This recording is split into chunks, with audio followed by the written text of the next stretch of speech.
Okay, so last week, Brett and I were doing the Groundbreakers together. And one of the things that I noticed that kept on coming up as a theme was finding love, whether it was I want to find the right person, or it was I found the right person, but they weren't, into me, or some version of that. So that's what I want to talk about today: how to find love, the misconceptions in that, and what's really going on when you're in that state. I love this topic because it's shown up not just in the Groundbreakers that we did last week, but also others, coaching clients, other people in life right now. I noticed that there's sort of this pattern right now where a lot of people have gone through the pandemic and have had a lot of relationship changes during or post-pandemic. And so I think that's just a question that's in the air in this time. So yeah, I'm excited to get into it. So you mentioned a couple patterns just there, and can you tell me a little bit more about those? Sure. Yeah, so here's what I see happen. I see happen is that somebody, let's do the direct one. Someone's looking for love, and they somehow think it's a numbers game. That like the common idea is like, if I meet the right person, then it's all going to work out. And that's just not how it works at all. It's not at all about meeting the right person, which seems so strange because obviously on some level it's about meeting the right person, but it's more about like, when are you ready for the right person to show up in your life? And so we all know that person who's like gone on 1,000 dates, met 100 people, and that nothing is quite right. And it doesn't ever work out. That spark never happens, or that spark happens and then that person that they're interested in isn't interested in them. And so that is not at all about finding the right person. That is about, are you ready, prepared, wanting to have an intimate relationship? And so what I've noticed with all my clients who are in this situation is that when we really work on, are you ready for intimacy? Are you ready to be in love? Are you ready to accept love into your life? Then the person always just shows up within 3 or 4 months. I can just see it. It's like when I see that transition happen in a person, and then it's just like I can just start counting down, and easily within 3 or 4 months, boom, they're in a committed relationship. Yeah, what I noticed there is that the patterns that you just described could also be seen as ways of making sure it doesn't happen for some prescribed reason. It's like, oh, I'm looking for the right one. I want to have the right one, of course. So there's just something wrong with everybody that I meet. That's why I don't have a partner. So I'm curious, what's like a deeper way to look at it from, like, what's underneath those patterns? Yeah, the thing that's underneath the pattern is that usually they are scared of losing themselves. One way or another, they're scared of losing themselves. And that can be a lot of things. They could be scared of losing themselves as far as not drawing boundaries and getting lost in a person, or empathetically lost in a person, or lose themselves in jealousy, or lose themselves in behavior that they don't want, or they are scared to lose themselves the way that their parents lost themselves in a relationship. They're like, oh, this is what love is, what mom and dad did. I don't want anything to do with that subconsciously. And so I'm just staying away from any kind of commitment or any kind of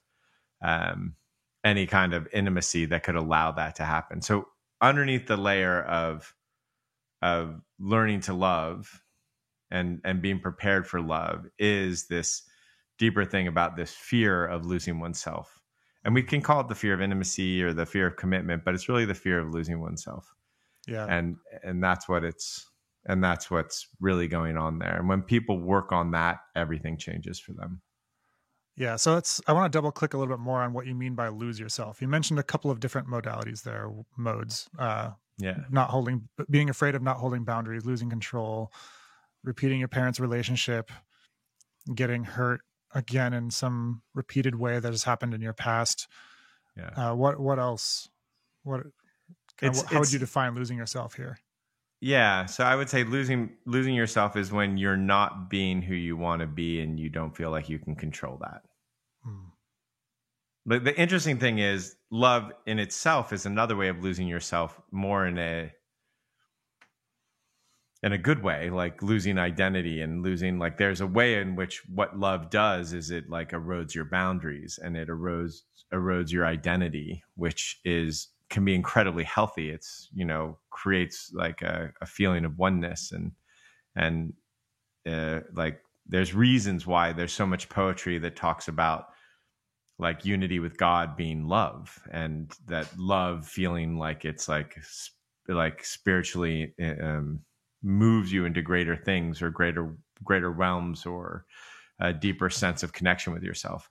And that is the good way. But then there's this way that happens in like society where we lose ourselves, and we're acting like monsters, or we're, in huge fights where we weren't in huge fights before, or we are codependent and we don't, or jealous or anything like that. And so that kind of losing oneself is I think what people are really scared of. I mean, we're also very scared of love, as far as like seeing our full selves and losing our identity. But that's a whole different segment. I'm not talking about that for this one. Right. This is all about, just the practical losing of love, that losing yourself to this kind of relationship.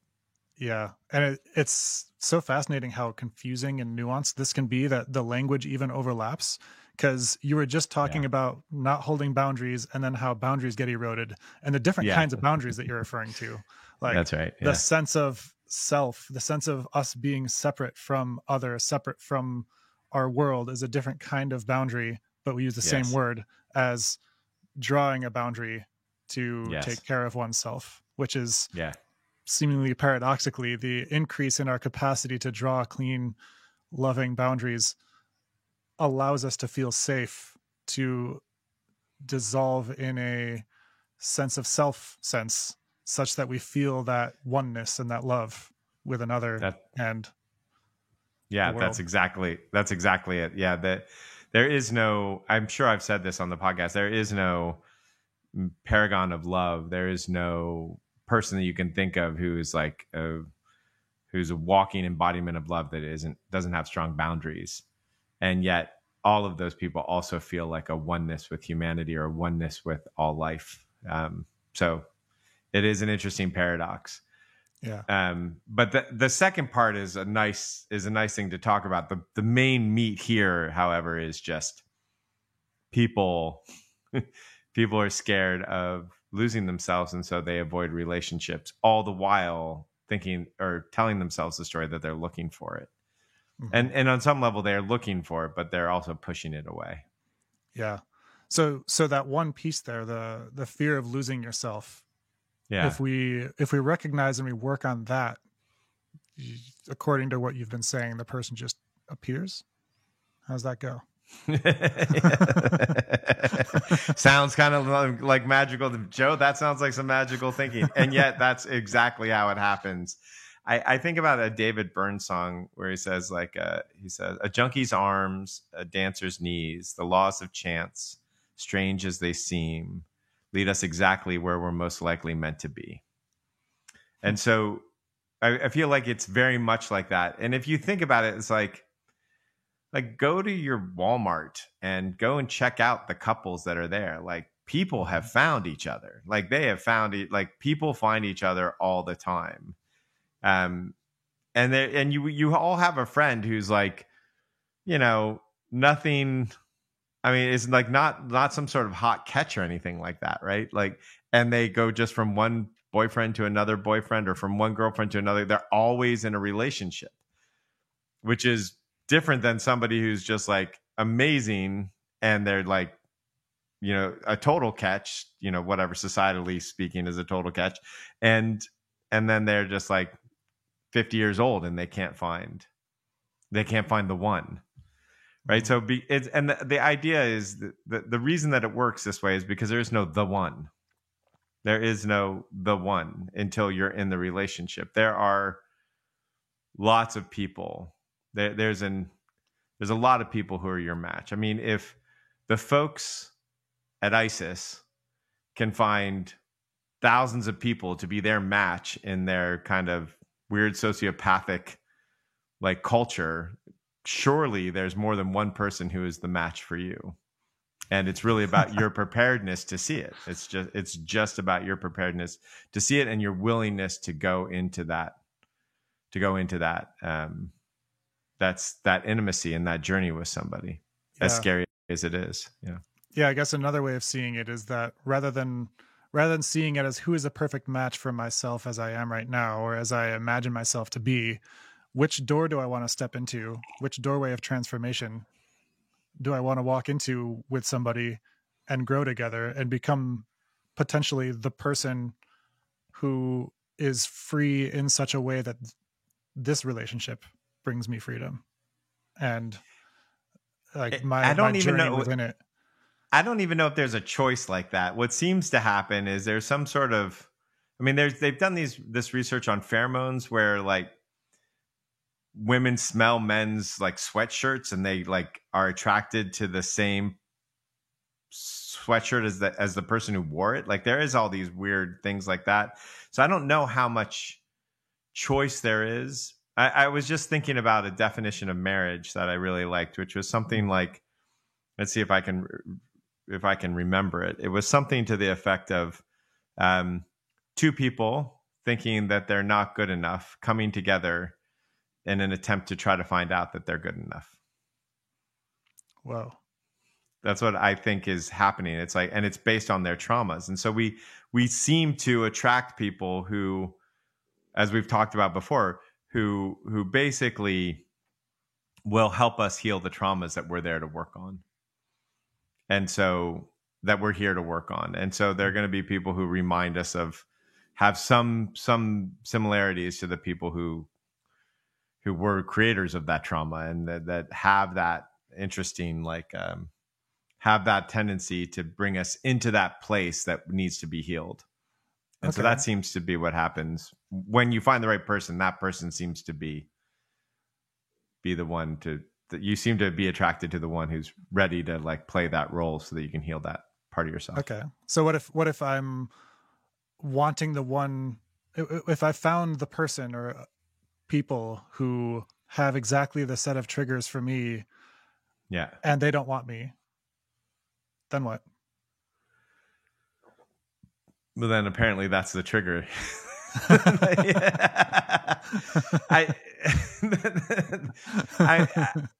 I would say that there's right. So there's all of the ways in which people say they want love and they don't get love, right? So that whether that's I'm trying to find the person and I can't find them, or I found the person but they don't want me, or I have, once again, I found myself attracted to an emotionally or physically unavailable person, like that kind of thing. In all of these cases, what people are doing is they're beckoning for love and pushing love away at the same time. So like jealousy is like, I want you, I want you, I want you, but I'm going to abuse you and gaslight you. And so you're going to not want to be around me, but I want you, I want you, I want you. Right. And so that's the pattern. And all of these things, all of the different ways of finding a way to push the love away from you while saying that you want it. And the mind just is like, oh, I just want it. I just want it. I just want it. And the subconscious is like, nope, pushing you away, pushing you away, pushing you away. Like I've never heard a jealous person on their own come to me and say, like, yeah, I'm actively pushing away that person that I really want. But when I look at them in the eye and I'm like, hey, why are you pushing away this person with your jealousy? They kind of get this like subconscious grin on their face and they're like, ooh, busted. And so it's like all of that is this, all of the ways in which we do it are consciously saying, come here, come here, come here to love, and then subconsciously pushing it away. So yeah, we've talked about jealousy and the push-pull dynamic, and I agree. Anytime I've ever seen somebody with a jealous partner, one of their major refrains is, I feel like I'm being pushed away, or you're pushing me away, and not seeing it.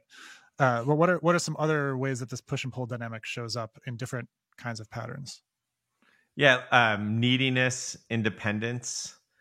I was working with somebody the other day, and they were basically talking about this idea that they want someone there to really be able to take care of them, but they're incredibly self-reliant. And I was describing to them, that self-reliance makes it really hard for people to show up for you, right? Like we all know the people that are hard to help.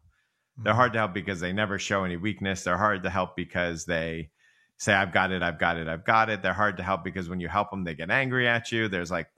And they're super self-reliant folks. And I suffer this, right? And so I know it well.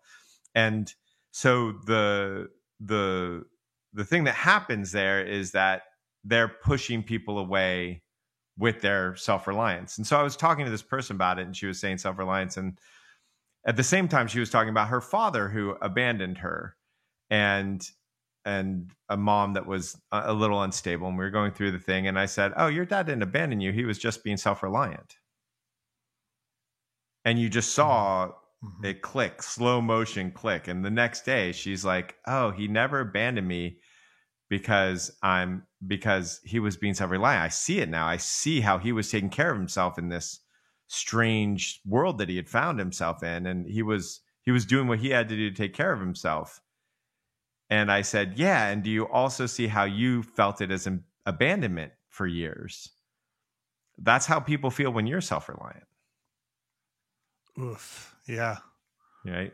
And so that's how the self-reliance thing works as an example. Or the neediness thing is the same thing. It's like nobody wants a sexual relationship with their someone they have to take care of, right? So on one level, it's like, oh, I want you. Why aren't you here for me? On another level, I'm being needy and I'm pushing you away because we want to have relationships with peers, not people we don't want to caretake people by nature. So that's another example. But there's plenty of examples of the ways that people push and pull. And usually there's multiple. If someone's either only attracted to the emotionally unavailable person or the physically unavailable person, or whether they're continually searching for the right person.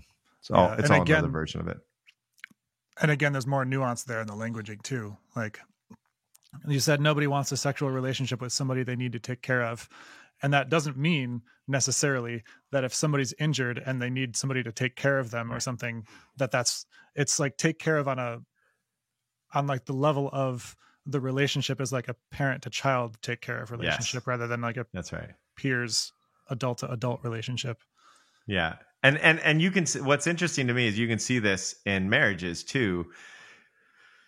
What you see is like, oh, it's been 10 years and the sex is dead. And I'm like, yeah, okay. So where's the parent-child relationship? Like who's walking on eggshells? Who's trying to make sure the other person's happy? Because that shit's happening if the sex is dead, so that's another example of it.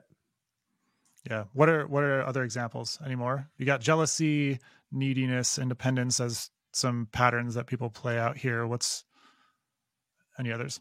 Yeah, there's another one, transactional. This one I recently discovered. It was really an interesting thing. I worked with a client for a long time, and I noticed like all of his relationships there was negotiation in them, and it was not just like regular negotiation. It was like constant negotiation. Like it was just like. Yeah, and it was always prolonged. And I was trying to figure out what it was, like what is it that makes you want to constantly negotiate with your business partners? And then he finds, we do this work to find a person. He finds a person. And they're like getting married, and there's like an 8-month prenup negotiation. I'm just like, what is happening? And this is one where. It just took me a long time to understand it. What I noticed is that particularly people who were bullied, but also people who have really understood and been hurt by power struggle, generally trust relationships that are transactional. I know what you want and what you're getting. You know what I want, what I'm getting. If it's not there, if it's like, oh, we just love each other and we want to be together. There's this, there's like, oh, I can't trust that because everybody has a want. Everybody has a desire. And so I don't trust it unless we're upfront about that transaction. And so what I notice is that people who are transactional, they will use the transactional part of it to push away the intimacy, because it's that deeper level of intimacy and love is very scary. And so the transactional part of it is a way to create distance from the intimacy. is another Yeah. example of it. That seems related to a fear of being in the unknown and in the wonder as well. Of like, I need to reduce this relationship to what I can understand and encapsulate in a formal model and feel safe in it. Yeah. Yes, definitely. I think love is not a secure feeling. It's a kind of a weird thing to say, meaning that on one level it's very secure. You feel love and you feel this deep sense of security. On another level, it goes away. And the loss of love is one of the most painful things that humans go through. And so there's this like inherent thing of willing to be hurt if you're falling in love. If you are falling in love, you're saying, I sign up to be hurt. And there's no fucking way around it. There's no way you are going to get married and live happily ever after, or be in a, loving 6-way relationship and live happily ever after, however you do it. And you're not going to get hurt. You're going to get hurt. You're going to get hurt potentially daily, right? And potentially really, really, really badly. Like that's what you're signing up for. Hey, I'm willing to be hurt. And that part of it is also like a fear. That's also a fear of losing oneself, right? If I get hurt like that, I'm going to be gone for months, maybe. I'm going to be totally lost in it. Yeah. And so this is the real fear. And if we can get to the place of, every time I allow my heart to break, every time it increases my capacity to love. Every time that I draw a boundary, it increases my capacity to love. Every time that I'm vulnerable and it increases my capacity to love myself. Like all of these things that are being avoided are the tools to learn how to love more deeply. Mm-hmm. And so to some degree, it's like a pattern that I see people get into for years, like maybe decades. They're like, because they're avoiding this pain, they're avoiding the tools of learning to love more deeply. Yeah. And it doesn't last. Like the other thing about it is like, there is no relationship where that hot, like, ooh, I'm like so crushy on you, like stays. That shit's gone in like 4 or 5 months. And you see people trying to find that over and over again. That's another way in which they push away love. Because that is like sugar high. And you want that real good stuff. You want the really good love. That happens with a mature relationship where you have worked through shit and you have been with each other through thick and thin. That's when that love shows up. My experience of that is a little bit different. There's like that initial 4 to 5 months, but I also notice that every time we break through a new level of intimacy, like break through into a new level of intimacy, suddenly that comes back for a period of time. There's like, and it's almost like we're stepping more and more into the relationship. And every time we do that, there's a new kind of phase of, wow, I've never experienced this before. So it gets to feel like that crushy phase, even in year 3, year 4. I've never been to year 20, but I imagine it can happen. That yes, it's like it does. that phase is associated, that elation is associated with like reaching a new layer of depth. And I don't see there being an end to the potential depth. I haven't experienced the end, but what I noticed is that the high is different. Yeah. That the high, it becomes less like, and more like, like it's just a different high. Yeah, that's a really good way to describe that.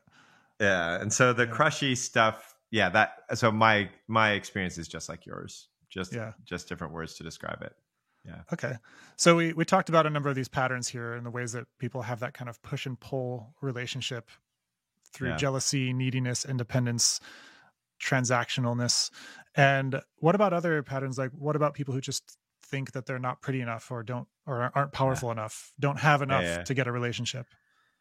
Yeah. So again, go to the Walmart, check out the married couples who are walking around. Like everything that you think you have to be, there will be an example of somebody there who's not with somebody. So what that is more of a reflection of is mostly what you think you have to be lovable, which means mostly what you think you have to be to love yourself, which is, by the way, never works out. When you get the perfect body, It's not like, oh, I love myself now. That shit, that doesn't Right. happen. Or if you get the $1 billion and the status and whatever it is, So it's you mostly what don't. was imprinted upon you when you were young and you internalized and then decided you needed to be that to get love. Yeah, it's that, and it's often what you think the other person has to have. It's often what you think, what you think someone who's love, because you think that's what's lovable. You think they need to have it. Yeah. Oh, they need to have the money or the whatever to whatever the, maybe it's not money exactly, but it's like, so that that other side of the pattern. So it could be like, I need the money so that I can get somebody who has the cachet or whatever. I need the look so that I can get someone to have the money. But there's the two sides of that coin. Maybe there's a male female side of that coin that society plays out. But generally, that you can pretty much tell what you think the other person has to have too. Which never fucking works out. Like, that's the other thing, is that nobody was like, here's the list of things that I need in a man so that I can be happy. And then when they find the love of their life, because I deal with this all the time with a client, right? Clients like, I'm looking for love. And they're like, here's the 6 things that I need. And I'm not really going to be able to date anybody who doesn't have these 6 things. And then and then they do the work on really allowing it in, really allowing love in, really get over that, like the fear of losing themselves, deal with the trauma in their childhood, whatever they do. And then boom, they're in the relationship, they're happy, it's amazing. And I guarantee you they do not have all 6 of those things. Guarantee you that that's not how it works. Yeah. So along those lines, what do you do? How do you stop being in that pushing and pulling dynamic? Yeah. So there's 3 things. Like, yeah, this reminds me of something that I wish I could give this person credit, but it's confidential. Who was at the retreat? But one of the people in the retreat said something beautiful. He said, I resolve to, or my intention, I think it was my intention. He said, my intention is to no longer look for love, but to be love. And that was a beautiful moment. That was a beautiful moment. And so that sums it up better than I possibly could. It's learning to receive love. It's learning to love yourself. It's learning to be loving, I think. But most importantly, it is untying what was wired with love. So oftentimes I had, let's say, I this is not true for, well, it's kind of true for me, but having somebody who guilt trips you as your imprint of love. And then you constantly did stuff that you didn't want to do because you felt guilty. As that example means that you're going to be scared of being in a relationship where you're going to be guilted and lose yourself trying to please somebody who's not pleasable, and they constantly guilt you. Right. So then you're going to see any emotion as a strategy to guilt you rather than what's going on for the person. That's right. Yeah. That's right. And so the idea is, the thing to do is to separate what's been wired together with love, separate those things and start experiencing love without it. And start realizing that it's like, nobody has the right to guilt you. Nobody has the right to shame you. You have every right to draw your boundary. So when you do that work, when you do the work of separating the love and learning the tools that you can rely on to not fall into those patterns, and you have that confidence, then the love shows up. And a lot of that can be done through learning to love yourself and being loving, and any way that you can take this risk. I'll give you an example. I'm working with a client right now who's in a marriage, and they weren't working on the marriage for a while. Now they're working on the marriage. And we were just talking about some of the things that are really important. We were talking about how critical it is to speak your truth, whether it's comfortable or not, and how critical it is to listen impartially, be in view, and let the person really share their experience. And And one of the things we were talking about is like how important it is to be to be open-hearted with the person. And he's like, intellectually, I know this. Intellectually, I know that this is the case. However, my body feels like I am being conned if I'm open to somebody who's been mean to me. I am getting taken advantage of. I am weak. And that's what he was taught at a young age, that being loving and open towards somebody is being taken advantage of. It's like you're going to get taken advantage of. That's a weakness. You can't show that. And so learning that, and and this person happens to like have gone to the Gandhi ashram and everything. So I was like, so Gandhi's weak? And he's like, I fucking know that, Joe. He's like, I know it's not true, but my body believes it, and yeah. And so that's another example of like being really loving. It's like even in a marriage, you're learning how to drop the defense, be undefended, and lean into love and be open. And to know that openness doesn't mean that you don't draw the boundary. It doesn't mean you don't care for yourself, but it is an acknowledgement that you're willing to be hurt. If you're not willing to be hurt, you're not in a relationship. One of the things that strikes me about what you were just saying is that like he's like, I intellectually know this, but my body knows, but it still sounds like it was actually just not the feeling, but the meaning made of the feeling that was happening. Oh, that's fascinating. This feeling means that I'm being betrayed. This feeling means that but if you go straight to the feeling, is that really what's happening? Or is that just like the body's got a response that you've interpreted as that? I think it's both, is my experience, is that usually when you have a very particular feeling that happens, oftentimes it's tied to the next feeling. So it's like, oh, you step onto the pattern cycle. Yeah, exactly. And so you feel the emotional ABC, steps. Mm-hmm. And you're right. Then there's this interpretation. What is it that's actually going on here? And I think about that moment in the retreat that we had, which one of the people who was really interested in learning to receive love and learning to be open and stop tying love together with the rejection of dad was in a cuddle puddle. And if you remember her description of it, like, so she's being cuddled by all these people after this big thing. And she's like, so she had this big emotional experience and she was being loved up and everybody was like cuddling her. And she was like, it was so painful. It was so painful. I felt like it was like burning. And then I could feel a little bit of joy. And then it was burning. And then I could feel like literally that's her reprogramming that experience of love. I think that the important piece that we haven't mentioned is that this doesn't stop when you find the person.